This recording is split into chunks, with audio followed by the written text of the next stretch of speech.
안녕하십니까? 오늘 생애를 넘는 경험에서 지혜를 구하다를 교재로 하는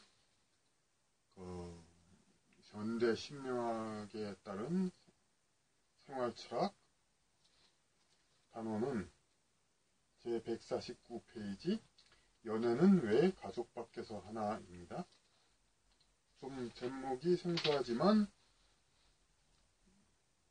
이것은 무슨 뜻이냐면은 근친상간은 왜 금기시되냐 이 말과 같은 말입니다. 그러니까 좀 오히려 이 제목이 좀 이상한 느낌도 들죠. 그럼 뭐 가족이 무슨 연애하냐? 그렇게 물어볼 수도 있고. 하여튼 본문을 봅시다. 남자가 여자를 구하는 과정은 영혼 단련을 위한 가장 강한 동기부여이다. 그러니까 남자가 여러 가지 성취욕을 가지고 뭐 여러 활동을 하고 앞서도 잘 말씀드렸듯이 남자는 세상에서 무언가를 성취하기 위해서 많은 노력을 하고 그런 운명을 타고났다 그런 얘기를 많이 하는데 뭐 출세를 하고 이렇게 뭐 성공을 하고 돈을 많이 벌고 여러 가지 다 있지만은 사실은 뭐 가장 큰 것은 여자를 구하는 그것이 가장 큰 목적이죠, 이제. 그런데 이제 결혼제도에 의해서 그것이 이제 대부분 젊은 시절에 이루어지기 때문에 그것이 뭐 큰 목표가 아닌 것처럼 보이지만은 사실로 보면 모든 것이 그것을 위한 것이 가장 큰 것입니다.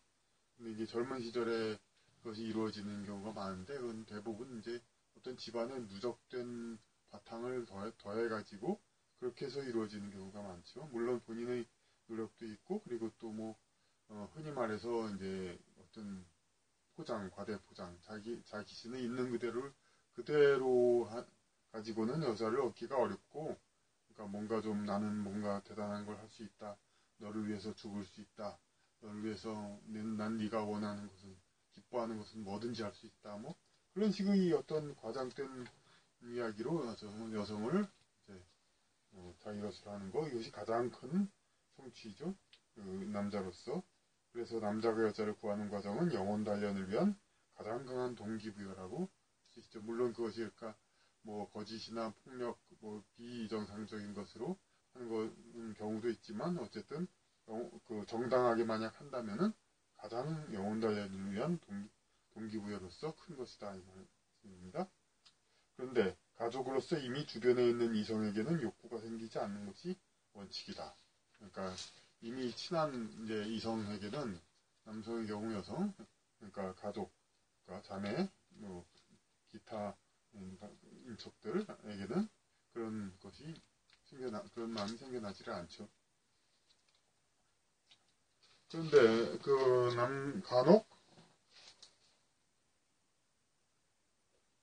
간혹 화제거리가 나오죠. 그러니까 그 150페이지 다시 보면은 간혹 전생의 미련에 따른 집착 때문에 가족 내 이성에 대해 소유하고자 하는 집착이 발생할 수는 있다. 그러니까 가족의 지금 다른 성의 가족인데 전생에는 부부였다든가 그런 식으로 것 때문에 가족 내 이성에 대해 소유하고자 하는 집착이 발생할 수도 있다. 이것은 뭐 굳이 뭐 근친상간 정도를 얘기하는 것이 아니라 어떤 그렇지는 않다 하더라도 자기의 어떤 생활권 안에 잡으려고 하는 그런 집착일 수가 있죠. 모자간이나 뭐 그런 여러 가지 관계 중에서 부녀간 그런 중에서 자기의 생활권 내에서 상대방을 이제 붙잡으려는 것이 있죠. 윤회의 원리 안에서 이해는 된다 해도 현생에서는 현생의 조건에 따라 영혼 달력을 과목을 이수해야 하는 것이니 극복해야 한다. 그러니까 그것을 이해는 된다 하더라도 그러니까 모자간, 부녀간, 남매간 이런 사이는 성장기에 아주 긴밀하고 친밀하고 한 관계가 되고 서로 믿는 사이 이런 것까지는 다 맞지만은 그 이상의 어떤 이제 소유 정도의 관계는 될 수가 없기 때문에 그런 관계가 이제 현생에서는 그런 것은 집착을 버려야 한다 이거죠. 그러니까 현생의 어떤 그런 관계는 가족 관계, 혈연 가족 관계는 일단 그렇게 서로 그러니까 전적으로 소유하고자 하는 물론 요새는 부부간도 마찬가지지만은 이제 지나친 하여튼 기대 이런 거 집착 이런 것은 그러니까 가족 간에서 혈연 가족 간에서는 특히 이제 전생의 미련 그런 거 현상일 가능성이 크고 극복해야 한다는 것입니다. 남자 혹은 여자가 자기의 타고난 기질과 집안의 성장 환경에 따라 자기 자신의 인격을 정립시키고 이윽고 현생에서 그동안 모르고 지냈던 여자 혹은 남자와 만나 그쪽에 적응하는 것은 피차 정반합의 원리에 따른 인격 향상 과정이다. 남녀가 자기의 집안에서 이렇게 쑥 자라다 환경과 그런 여건에 따라서 자라납니다. 그러면은 같은 집안의 여성이라면 그러니까 여성이라면 남성 같은 집안의 이성은 그만큼 이해를 잘 해줄 겁니다. 우리 집안 전통이 이러니까. 근데 그렇게 해서 서로 이해해서 같이 편할 수는 있지만은 그 과정이 성장기 후에 계속 이어진다는 것은 그 인연을 그냥 단순화시키는 거죠. 인연이 고정되는 거죠. 그러니까 어릴 때부터 같이 자랐던 사람들이 자라나서도 계속 같이 자란다. 이것은 인연이 고정되는 거니까 인연을 정반합을 원리로 해서 계속해서 파생되어서 다양화시키려고 하는 그러한 원리에 위배됩니다. 그러니까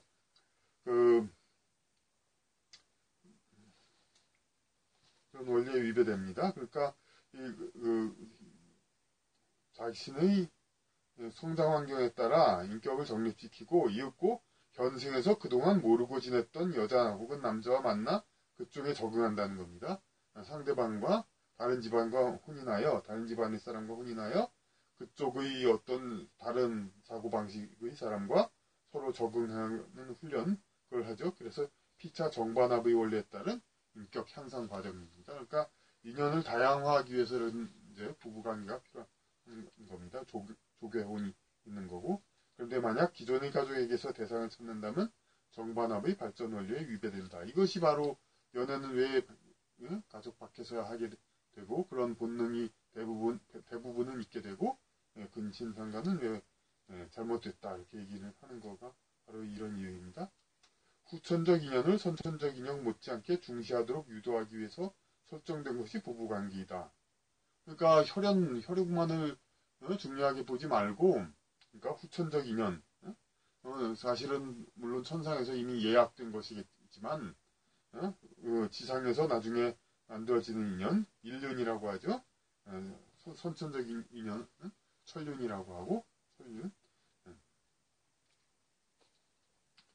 그렇게 중시하도록 선천적 인연 못지않게 중시하도록 유도하기 위해서 설정된 것이 부부관계인데 이것이 없이 선천적 인연만을 중시하는 생활 방식으로 나아가면 지구상의 인류가 사는 의미마저도 무색해진다. 이게 부부관계라는 이제 어떤 익숙하지 않은 사람끼리도 이제 같이 서로 적응하면서 살아서 영적인 발전을 꾀하라는 건데 그래서 부부관계 그러니까 같은 가족이 아닌 이성에게 끌려가지고 함께 살게 하도록 그렇게 하는 것이 세상의 원리인데 사람들은 자꾸 지상의 사람들은 우리 우상숭배라는 것이 있듯이 실체 보이는 것 그런 것에 집착하거든요. 그러니까 가족에 또 집착을 해요. 그래서 부부 제도를 결혼 제도를 그렇게 만들어서 부부의 연을 맺으면 가족으로 또 간주를 하죠.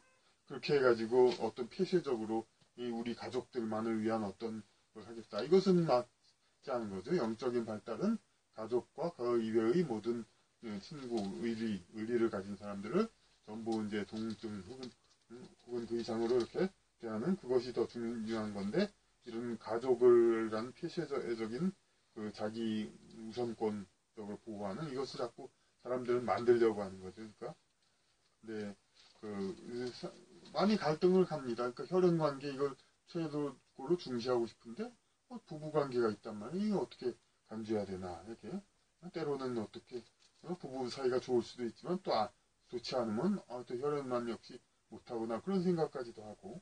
그런데 이것은 중요한 것이 아니고 사실은 세상의 어떤 가장 중요한 것은 혈연은 어떤 인연관계의 수단이고, 특히 이제 성장기와 그 성장기에 피치 못하게 어떤 서로 엮어서 이제 부대끼며 지내야 할 그런 운명을 가진 그런 주기 위한 그런 장치이고, 중요한 것은 그 자기와 뜻이 맞고 그런 인연을 스스로 찾아가지고 넓게, 그러니까 확대해 나가는 겁니다. 그것이 중요한 건데, 그러니까 이 가족 관계, 부부 관계 이런 가족이라는 걸로 부부를 연애 관계 대상인 이성을 가족으로 편입시키는 것은 어떤 지상에서 만든 제도이죠.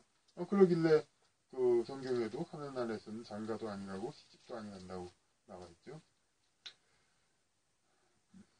그러니까 선천적 인연만을 중시하는 생활 방식으로 나아가면은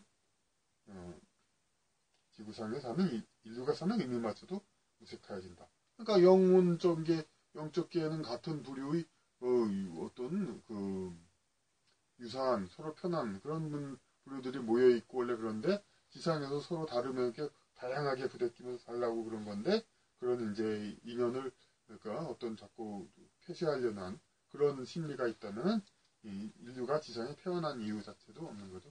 인류가 지상에 태어나는 것은 서로 다양한 영혼적인 존재를 애들이 영적 세계에서는 거의 비슷한 같은 그 프리퀀시, 그 주파수 같은 수준끼리만 주로 있다 보니까 지상에서 좀 다양한 것을 얻기 위해서 육체라는 틀 속에 들어가 가지고 서로 이제 모두가 그 지상의 언어로 어떤 수준의 사람들끼리라도 서로 만나고 그렇게 해서 서로의 더 경험을 다양화시키는 그것이 인류가 사는 의미인데, 그것이 무색해지는 거죠. 그것을 중시하지 그 어떤 인연을 이제 자꾸 제한시키려 한다면은 선천적 인연, 천륜과 후천적 인연, 인륜을 조화시켜 더불어 살아가야 하는 것 섭리에 어긋남으로 뭐가 어긋나냐? 근친상간은 죄악시되는 것이다. 그러니까 천륜과 인륜은 구분된 건데 그것을 그냥 혼동하면 안 된다. 근데 물질과학적으로 이것을 설명할 때는 항상 그렇게 얘기를 하죠. 뭐 유전병의 발생, 뭐 그런 얘기를 했지만 이것은 동성애에 에이즈 발생하는 것처럼 동성애 한다고 반드시 에이즈 나오는 건 아닙니다. 그런 것처럼 잘못된 생활에 의한 경고의 의미 중에 경고이지 그것이 그대로 뭐 전적으로 항상 적용되는 것은 아닙니다. 전생이 뭐 인연의 집착 때문이기도 하지만 그렇지 않다 하더라도 어떤 잘못된 생각을 이렇게 가지게 되면은 이런 이제 천륜과 인륜을 혼동하게 되는데, 그런데 우리가 이제 이것이 뭐 어떤 유전학적인 그거 불합리 때문에 그런 거다, 문제점 때문에 그건 아닙니다. 우리가 옛날부터 도덕적에도 도덕률에도 물론 이제 형제자매도 그렇지만은 자매끼리도, 그러니까 남매, 부모, 모자, 부녀 간에 그런 이제 그 친 간의 윤리가 있지만 그 형수라든지 그런 사돈 이런 사람들도 있잖아요. 그런 거 형수 같은 사람은 전혀 그 재수나 그 혈연이 없죠. 하지만 그래도 마찬가지로 그러니까 우리가 똑같은 이제 도덕률의 그런 것을 제약을 느끼고 있죠. 그것은 결국 이 근본적인 것은 유전적인 거고 유전학적인 어떤 그런 거가 아니라 인연의 다양화 그것이죠. 이제 물론 또 형수도 어떤 이제 그 과거의 어떤 이제 중동이라든지 그런 데서는 형수가 만약 과부가 되면 이어받고 이런 것도 있지만 그것은 어차피 형이 세상에 없을 때 그때를 얘기하는 거고 그 경우도 보니까 그 사람들도 분명히 형수와의 어떤 그것은 분류는 이것은 잘못된 거다 이렇게 분명히 이야기 하고 있을 겁니다. 차라리 형수가 형이 멀쩡히 있을 때 그럴 때 형수와의 관계 그런 거는 근데 물론 이것이 뭐 절대적으로 아주 융통성 없이 얘기되는 건 아닙니다. 인도에서는 또 그 뭐 그 한 여자를 가지고 5형제가 공유하면서 이렇게 행복하게 산다는 경우도 있는데, 그러니까 인연의 다양화가 보통의 원리이지만 이것을 또 절대적으로 생각하면서 이렇게 한 번 관계가 있으면 또 반드시 말해야 된다, 이렇게 그것을 너무 철칙으로 그럴 것은 없고, 다양성은 계속 인정을 해야죠. 그것이 뭐 크게 뭐 미풍양속에 어긋나는 이렇게 문제점을 자꾸 일으키지 않는 한 다양화는 계속 있어야 됩니다. 그러니까 아까 불륜이란 말이 나왔는데, 그, 우리가 불륜이라고 하면 어떤 뜻으로 생각합니까? 흔히? 윤리와 도덕에 윤리에 어긋난다, 잘못된다, 악한 행동이다, 이렇게 얘기를 하죠. 그렇지가 않습니다. 그런 뜻이 아니라, 윤리라는 건 윤리의 인륜, 윤자는 원래 사람인 변자가 없어도, 그래도 뭉치륜자라고 있습니다. 뭉치륜자는 그 영혼의 그룹처럼 이제 같이 동료로 뭉쳐 있는 것이죠. 인류는 그러니까 하나 인간으로서 이렇게 뭉쳐 있는 거. 그러니까 제가 추측하는데 사람인변이 없는 그 륜자는 영웅적 세계에서의 어떤 모임이 아닌가 그렇게 생각합니다. 인류는 사람인변이 있는 륜은 지상에서 인간들의 륜이고, 어쨌든 그렇게 인륜이 되는데, 불륜이란 것은 그러니까 인륜상으로 서로 교류하는 사람이 아닌 사람이 관계를 맺었다는 거죠. 그러니까 인륜이 아닌 사람이 관계를 맺었다는 것이, 그것이 부도덕하다, 그거 뜻하고는 다른 거죠. 불륜이란 것은 인륜이 아닌 사람과 했다는 거죠. 물론 인류는 본질적인 이론으로는 이제 서로 사랑을 느낀다든가 그런 것도 여러 가지 윤이겠지만은, 그 결혼 제도에 있어서는 륜에 해당하는 것은 한 사람뿐이기 때문에 형식상 어쨌든 배우자 이외의 사람과는 불륜이라고 볼 수가 있는 거죠. 여기서 그리고 인터넷에 보면 그런 얘기가 있습니다. 어떤 남매의가 그런 고백하는 얘기가 있는데, 물론 익명으로 자기 남매가 누나하고 함께 산다 이거예요. 그냥 거의 동거하는 사람처럼. 그러면 사람들이 이제 물론 비난을 하죠. 이런 천하의 막대 먹은 자들이 있나. 근데 그 사람들이 뭐라고 변명을 하냐면, 우리 아기 안 낳는데 무슨 상관이냐. 그러니까 아까 이게 물질주의적인 해석으로만 얘기하면은 마치 그 윤리가 그 천륜의 관계끼리 이렇게 하는 그런 잘못된 관계가 마치 유전적인 걸 회피하기 위한 걸 목적인, 유전병을 막기 위한 그런 걸로만 설명되면 그것도 역시 할 말이 없게 되는 겁니다. 중요한 것은 그러니까 인연의 다양화, 그런 이제 그것을 추구하는 건데, 그 다양화를 포기하고 이렇게 그대로 선천적으로 태어날 때부터 거의 알던 사람들끼리 일생을 같이 산다는 것은, 그것은 이제 영혼의 어떤 분화와 정반합에 따른 발전에 어긋나는 것입니다.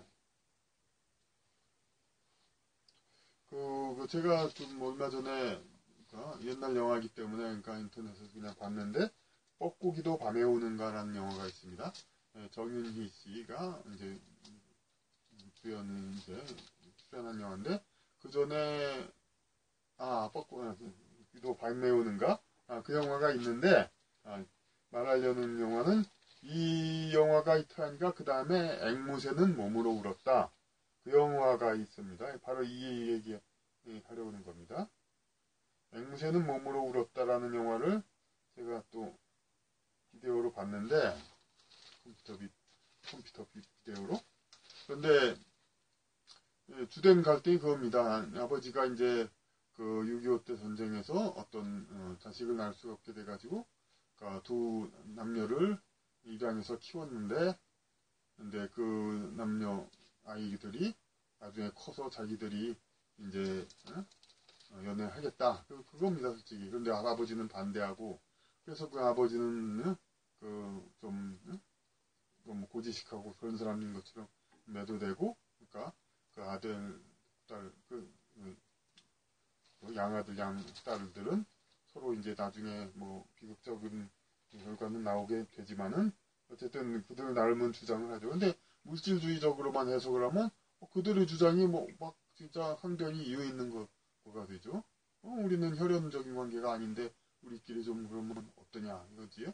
근데 이 역시 마찬가지로 그러니까 그 원래 그 신명학적으로 보면은 입양된 사람도 다 부모도 다 그런 부모 인연이 있어서 그 부모 자식 간 인연이 있어서 만나게 된 사람들입니다.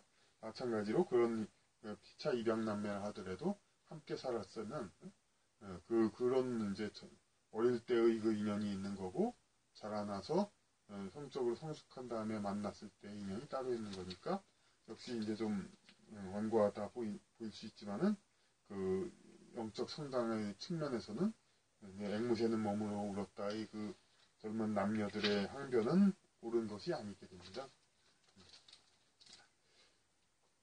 전생의 미완된 인연에 대한 미련으로 현재 인연에 어울리지 않는 태도를 보이는 것은 현생의 인생을 낭비하는 것이다. 이것은 아까래는 먼저 번에도 이제 뭐 여성, 남성 뭐 그런 것도 얘기를 했죠. 전생의 미련 때문에 자꾸. 그러니까 여기서는 미완된 인연이라고 했지만 굳이 뭐 미완된 거라고 볼 수는 없죠. 이제 그냥 어떤 사람은 관성이기 때문에 사람이 아니라 모든 우주 법칙은 필요한 만큼 갔는데도 또 가게 되거든요. 자꾸. 그러니까 전생의 인연에 대한 미련, 그 전생에 그 부부로 살았던 인연으로 현생에 그렇게 살지 않고 천륜의 관계로 태어났는데도 마치 그냥 부부 사이처럼 집착을 하거나 심지어는 그러니까 근친강간을 하는 이런 것은 이제 지난 시간에는 이제 남자에 대한 그 성을 바꾼 거에 대한 전생 미련으로 뭐 트랜스젠더 뭐 그런 얘기를 했었죠. 여성으로 태어나서 살았던 것에 대한 미련으로 트랜스젠더를 해서 남사람으로 엄연히 태어났는데 여자가 되려고 한다든가 완전한 여자는 물론 안 되죠. 그런데 그런 거와 마찬가지로 전생의 미완된 인연에 대한 미련으로 미완된 것이 아니죠. 관성이죠. 전생의 인연의 관성으로 현재의 인연에 어울리지 않는 태도를 보이는 것은 현재 인생을 낭비하는 것이다. 지난 시간은 현재의 신체 상황, 탄생 환경에 어울리지 않는 태도, 이것을 인생을 낭비하는 거라고 했는데 여기서는 또 현재의 인연, 현재의 어떤 그 남매간, 부자간 그런 식으로 분야가 이런 사람으로 하면은 그 인연에 어울리는 태도를 보여야 한다는 것이죠. 근데 그에 어울리지 않는 관계가 그 어색한 실제로 그런 관계하고는 다른 그런 관계를 하는 것은 현생의 인생을 낭비하는 것이다. 영적 성장에 도움이 되지 않는다. 미완된 인연은 나중이라도 반드시 기회가 있다. 글쎄 미완된 것, 그 완성을 선언하기는 사실 해탈이 되니까 어렵겠죠. 하여튼 관성이지만은 어쨌든 나중에 다시 또 기회가 생길 수도 있죠. 중요한 건 이번 생에는 그러니까 이번의 관계로 태어났으니까 그에 맞는 처신을 해야 된다는 겁니다. 현생은 현생에 설정된 인연에 충실해야 된다. 자기의 탄생 환경, 개인적 탄생 환경, 남녀, 국가, 재산 정도, 기타 신분 이런 것에 대한 것을 조건을 충분히 자기의 영적 성장에 잘 활용해야 된다. 이것이 보수적이면서 그 어떤 권장하는 그것이지만 두 사람 이상의 사람들 사이 인연 같은 것도 현생에서 어떤 관계로 만나졌느냐 사제지가 아니면 사제지간 그런 식으로 그런 중요한 관계에 집착을 해야지 뭐 전생 어느 때 혹은 성이 달랐을 때가 특히 뭐 연인이었다고 해서 다른 여러 가지 관계를 연인 관계로 자꾸 바꾸려는 거 사제지간인데도 뭐 좀 어떻게 좀 수닥을 걸단다든가 이런 것들이 전부 이제 크게 봐서 모든 것이 사회적으로도 지탄을 받지만 그건 다 그런 심리가 있으니까 그렇죠. 다 영적인 성장에 도움이 되지 않는 행위이기 때문에 그것은 다 지탄을 받고 다른 사람에게 모범이 되지 않을 뿐더러 자기 자신이 영적 성장에도 그다지 도움이 되지 않는 것입니다.